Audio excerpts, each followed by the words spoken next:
কখনো কখনো তাদের যে সমস্ত মাসলা মাসাইল আছে সেই অনুযায়ী কখনো তাদের ক্ষমা আছে, বাকি তাদের নামাজ পড়তে হবে। আর পুরুষের জন্য পাগল হয়ে যাওয়া, বেহুশ হয়ে যাওয়া ছাড়া নামাজ মাপ নাই, নামাজ পড়তেই হবে।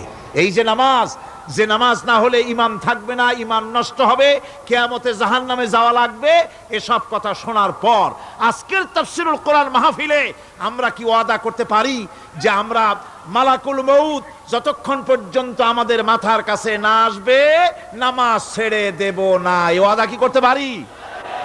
দুই হাত উঁচু করুন, বলেন ইয়া আল্লাহ, আমি তোমার নামে শপথ করছি, যতদিন মালাকুল মউত আমার মাথার কাছে না আসতেছে ততদিন পর্যন্ত ফরজ নামাজ, ফরজ রোজা ছেড়ে দেব না।